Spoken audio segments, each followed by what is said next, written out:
So we have a very exciting panel today. First, to my right, we have Leslie Gross. She is an RN, and she is the Assistant Vice President for Operations for Baptist Health South Florida. So she's from my neck of the woods. Then we have Jessica Banco. She's the Associate Director and Chief Operating Officer of the USF Health Bird Alzheimer's Institute. And lastly, we'll hear from Doug Calder, the Director of Strategic Development for the Vaccine and Gene Therapy Institute of Florida. So join us in welcoming our panelists, and we will start with Ms. Gross. Thank you, everyone, for having us. I hope you're as wowed by that video as we are. We are extremely proud of our EICU. It's a very innovative way to practice medicine. There's only 2 EICUs in the state of Florida. Currently, there's only 54 tele-ICUs in the country. We cover, with the 54 centers, they cover about only 10% of the beds across the country. This program has been extremely, extremely successful. It talks to decreasing costs, increasing access, and better outcomes. That's exactly what it does. This program for Baptist Health was started in 2006, so it's a very robust program. It monitors about 150 ICU patients across 6 hospitals, a span of over 100 miles. And it's had tremendous outcomes. We have decreased mortality rates since starting it by close to 46%. 1,800 lives that were predicted to die by the Apache Severity Illness Scoring System lived. On top of that, 23,000 days of ICU days were saved, which equates to somewhere around $43 million, and that's probably on the low end of it. So it's really had a tremendous impact. We also know that in the very near future and right now, there is a shortage of intensivists. We have to learn to use our resources wisely. Most of ICU is a cognitive, only about 5% of it that you really need to be there. Very often our EICU doctor is the first responder of a code anywhere in the hospital, even with bedside doctors there. We know that the quicker you get to things, the better your outcomes are. Another very unique factor in this system is it has, it's intuitive software, where at the bedside we seem to measure highs and low values. This watches things as they trend, and the software color codes it so that the nurses and the physician can pay attention to those patients that are even more at risk. So that's a tremendous plus of the program. We feel that there's a tremendous of opportunity that we could do with this program, but we know that startup costs are high, and that rural areas that do not have bedside intensivists, that do not have ICU programs, could really benefit for something like this. We know that telestroke programs have been developed and are successful as a hub and a spoke. This is the same type of concept. But rural health needs some help to have this happen. They can't afford that startup cost, even though they would have a huge cost avoidance at the end of the program. We know this is something that we could help, and it would help the outcomes of everyone, and especially in the state of Florida.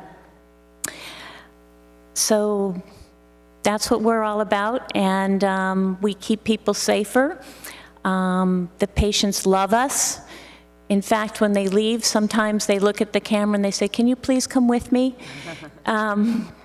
So it's been a tremendous thing that I wish we could have almost everywhere. It would just deliver medicine in a better way, a more efficient way, use our resources more widely.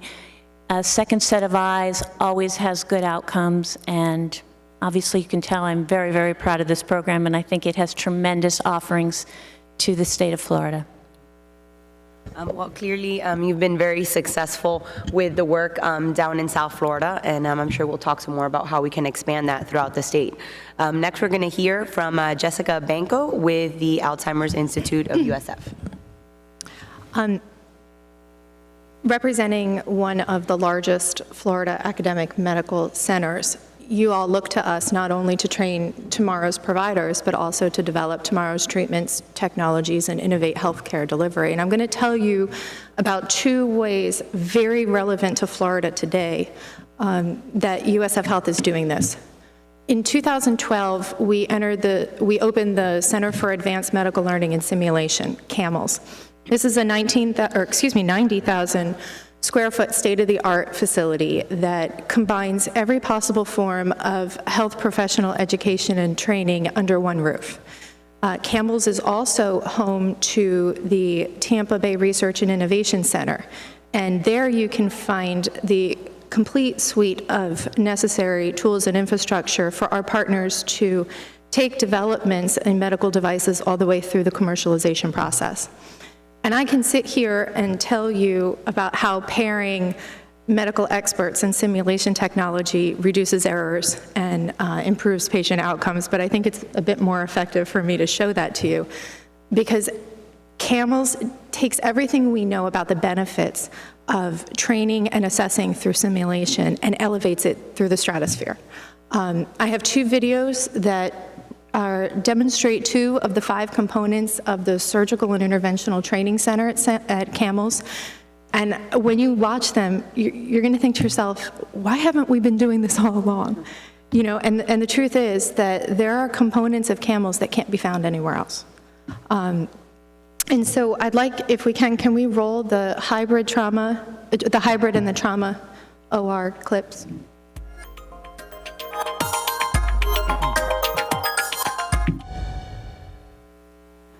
So CAMLS is an example, not just a national example, but an international example, really, of where we are headed around training and assessing physician and other healthcare providers' competency. I want to turn your attention from training and assessment to a more disease-specific model of medical innovation and how we are also reducing cost and improving patient outcomes. And that's with respect to Alzheimer's disease. The statistics of Alzheimer's disease are really scary. I mean, really scary, particularly for Florida, because of our demographic. 1 in 8 older adults age 65 will have Alzheimer's disease. If we are fortunate to live to 85, 1 in 2 will. So that amounts to over 500,000 individuals living today in Florida with Alzheimer's disease. We are greater than any other state, other than California, in the country in Alzheimer's patients. We have twice our per capita compared to the rest of the state of patients with Alzheimer's disease. And so this is really bad news for us. Healthcare costs of Alzheimer's are $15 billion in the state of Florida. The average per person Medicare payments is 3-fold for somebody who's diagnosed with Alzheimer's disease than for someone who isn't. Medicaid, it's 9 times. So, I mean, the bottom line is unless we identify preventative measures and increase the level of care to those who are living with it today, it's going to cripple us, particularly because over the next decade, that number is expected to increase 40% with our aging baby boomer population. So USF Health Bird Alzheimer's Institute is the largest freestanding dedicated facility to Alzheimer's disease research, care, and education. It pairs state-of-the-art diagnostic and disease management innovation with professional and caregiver education and research and development.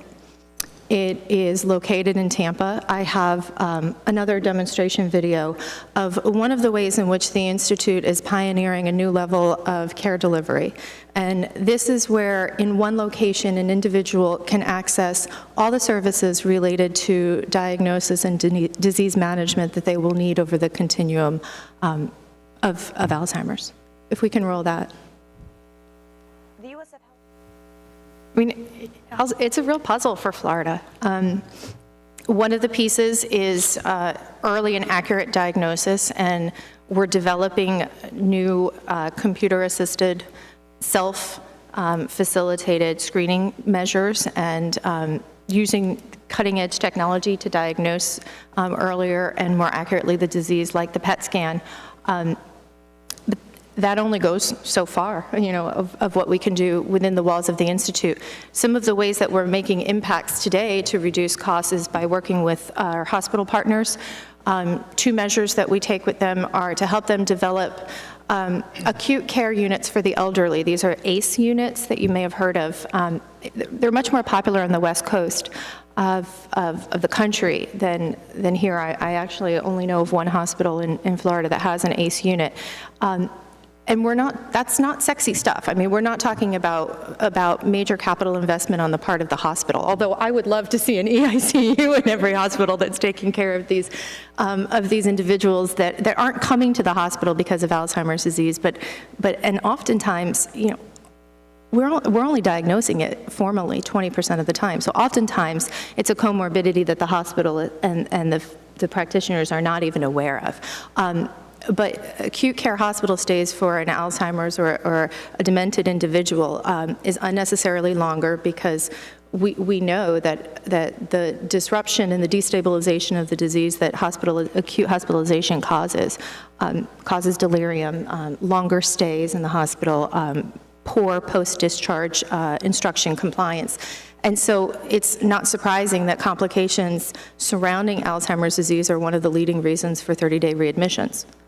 So we work with the hospital facilities not only to educate their staff and implement very straightforward routine care measures to elevate the level of safety and quality of care of the individuals when they're in the hospital, but also to strengthen those linkages with skilled nursing facilities and the care transition units, paying particular attention to those that have demonstrable excellence for taking care of people with memory impairments. One of the features and one of the programs that we are trying to champion across the state is some incentive or award mechanism that recognizes those acute care and long-term care facilities that do have that demonstrated excellence in dementia care. About 5 or 6% of the population will enter skilled nursing facilities by age 80. But if you have Alzheimer's disease, 75% of them enter skilled nursing by age 80. So this is a major burden to the state Medicaid system. I mean, we estimate that more than $1 billion of the state's Medicaid budget is going to care for individuals with Alzheimer's disease in nursing homes. Over 60% of those residents of those homes have Alzheimer's disease. And so elevating the level of education and the minimum standards of education for those facilities is really critical and really important to minimize, acute hospital visits. Another way to minimize those costs, if we can delay institutionalization by a day in Florida, we save $3 million every day from that Medicaid budget. So we have measures where we work with the apartment that you saw, simulation technology, the driving simulator, to help individuals and their caregivers understand how to keep their loved ones in their home safe. So we have medical devices for wandering, for safety alert. We work with first responders to reduce the burden of search and rescue. And really because a preponderance of the reason those hospitalizations occur in the first place is because it's injuries sustained from driving or while out wandering. And so if we can identify those at-risk drivers and transition them from the behind the wheel to the passenger side, and train and teach caregivers how to utilize and implement assistive technologies in the home, then they can keep their loved one home longer and safer. Which is, we haven't even begun to talk about the cost of lost productivity to businesses, both with respect to lost productivity of the caregiver as well as healthcare costs. So really, as a state, all of these measures that we're implementing daily they certainly improve outcomes and they reduce costs, but they're really a drop in the bucket to what's coming. To change the direction of Alzheimer's, we need more investment in research. It's been woefully underfunded, Alzheimer's disease. As far as national research priorities, if you look at the cost of the medical costs incurred by AIDS, for example, 20% of the equivalent of its medical associated costs go back to research investment. For cancer, it's 5%. For Alzheimer's disease, it's 0.3% of the associated medical costs annually that go back to research. You know, I mean, we have technology, we have the PET scanner, we can identify individuals at risk up to 15 years before they develop the disease. And so this is really what we need to push forward as the state, as providers, as employers. We need to invest in research. We need to reform policy to elevate the safety and quality of care in acute, short, and long-term facilities. And we need to offer services to our businesses need to offer services, support services, and make workplace accommodation for those caregivers who are dealing with it. Because, I mean, we can't afford not to any longer. That's great. Thank you so very much. Next up, we're going to hear from Doug Calter from the Vaccine and Gene Therapy Institute. Thank you. Good morning. So I'm representing the Vaccine and Gene Therapy Institute of Florida, but I'm going to refer to us as VGTI, a little shorter. It's a bit of a mouthful, our entire name. VGTI is a leading independent biomedical research institute, and what differentiates us from the other research institutes is our focus on personalized immunotherapies. Immunotherapies are drugs that can harness the power of the patient's own immune system to selectively target diseases, to selectively eradicate diseases, and to hopefully do that with little to no side effects. And we're focusing in a number of disease areas, cancers, infectious disease, autoimmune disease, and the common theme this morning that we're hearing is innovation in Florida, and there truly is a revolution of innovation ongoing. In fact, I think we could do a 2 or 3 day conference just on the innovations that are Florida-born, Florida-spawned. And this isn't happening by accident, by the way. The universities and the independent research institutes like VGTI, like Scripps, like Max Planck, right here in Orlando, Sanford Burnham, they're here because Governor Jeb Bush, when he was governor, he had a vision to make Florida a source of innovation, to make Florida as attractive or more attractive than the San Franciscos and the Bostons and the New Jerseys, et cetera. And Governor Scott now and the state legislature, they should be so proud of the inventions, the discoveries, and the developments coming out of these institutes now. In fact, I'm going to share some breaking news with you this morning. Next week at VGTI, we're going to be hosting the scientific and executive leadership from the Karolinska Institute in Sweden. They're based in Stockholm. And Karolinska is not really a household name in the United States, but they certainly are in Europe. They're among the oldest, most prestigious university research hospitals in Sweden, founded in 1810. And they award the Nobel Prize in Medicine every year. So that's the pedigree of Karolinska. And the reason they're coming to VGTI next week is to formalize a joint venture, an alliance with VGTI, where their scientists will be based with us, working side by side to create a new center, a center for a center for the diseases of aging. So we'll expand our efforts beyond just cancer and infectious disease to also encompass neurodegenerative disease, so we can collaborate with USF, cardiovascular disease. Port St. Lucie is on the Treasure Coast, but it's rapidly now becoming the research coast. And it's largely due to the elected leadership in our district, Senator Joe Negron and Senator Denise Grimsley. Karolinska recognizes the assets and resources that Florida offers. So for us to attract that kind of talent and accomplishment here in Florida is really a coup, and we're really excited about that. So let's talk about specifically how VGTI's innovations are affecting healthcare and the affordability of healthcare. I'll start with cancer because it's such an insidious disease. And I just looked the other day at the standard of care for one kind of blood cancer called follicular lymphoma, non-Hodgkin's lymphoma. And there were 5 standards of care.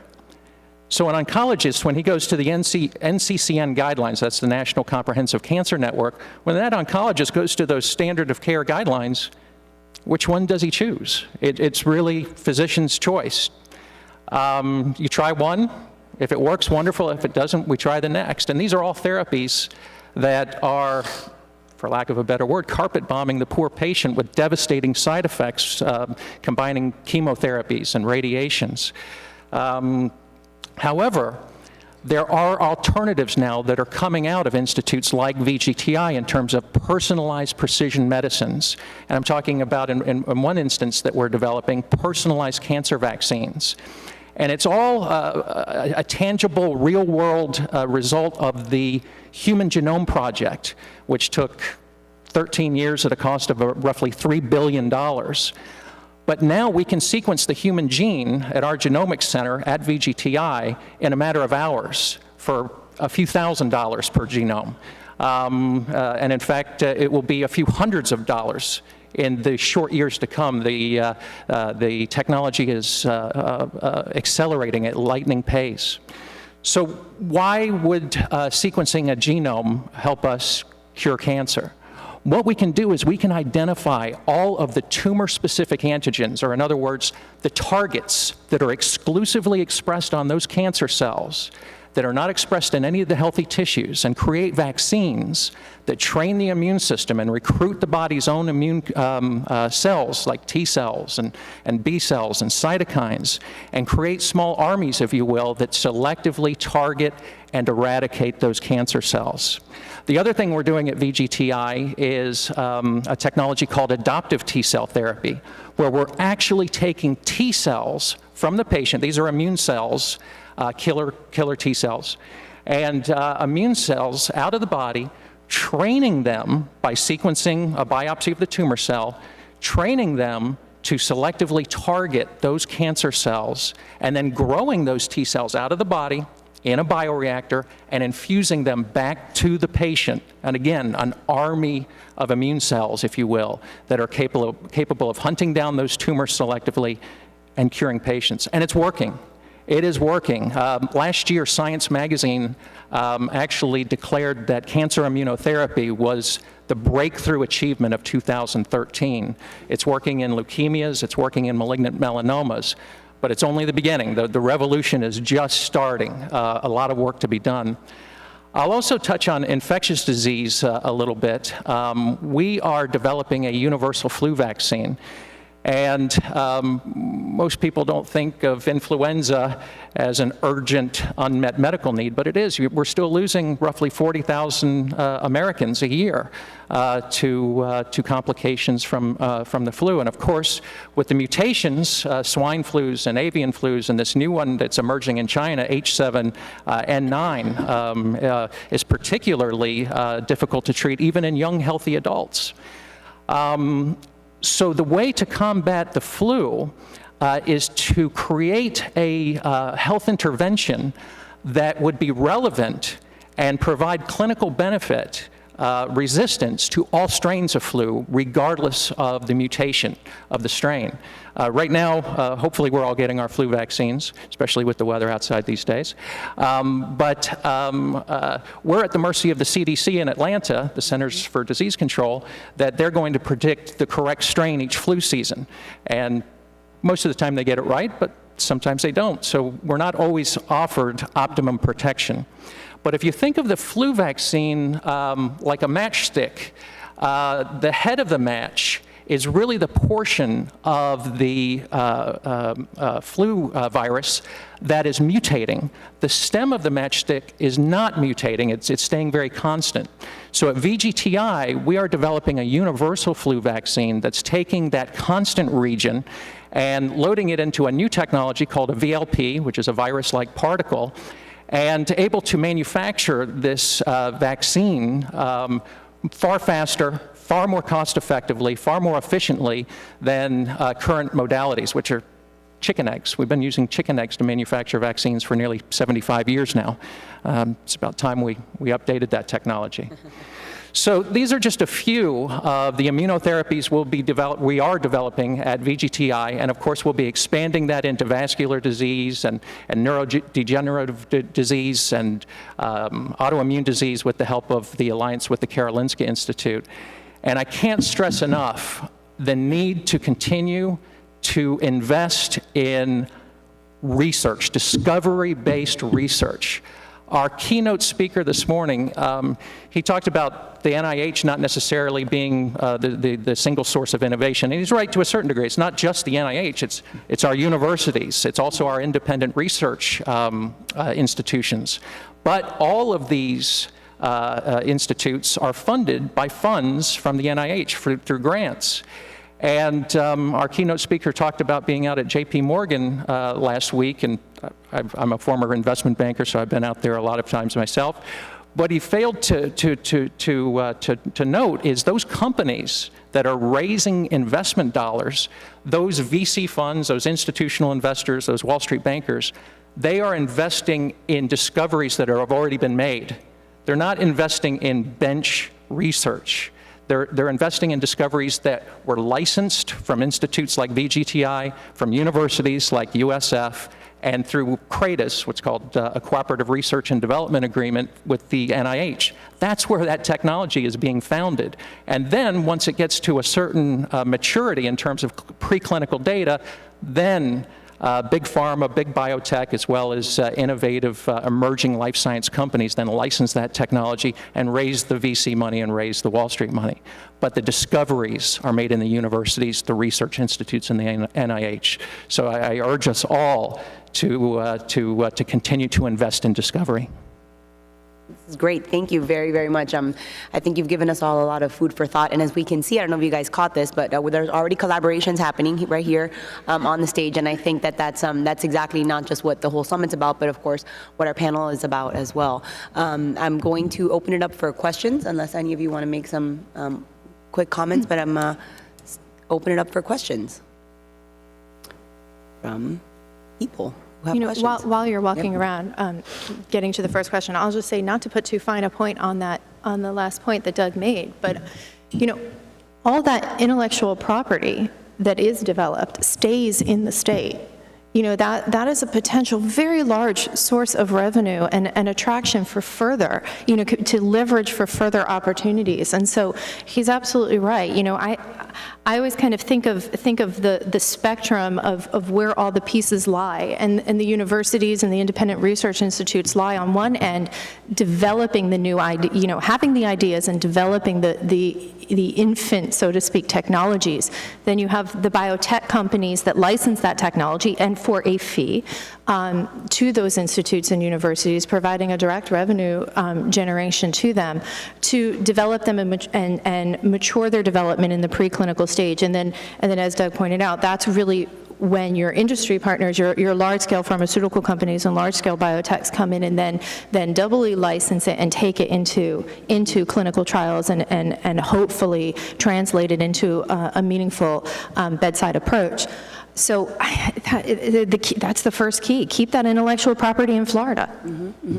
Well, I think that is an important segue to a question that I had, so I'll put you guys on the spot for a second. You have an opportunity here to be speaking to several folks, but there are several policymakers, specifically legislators involved in healthcare in the audience today. So if you had the opportunity to be legislator for a day or for a session, what would be your wish list? Don't make it too expensive, because there's lots of wish lists. But if you could be in charge for a day, what would be your wish list? If you want, we can start with Leslie.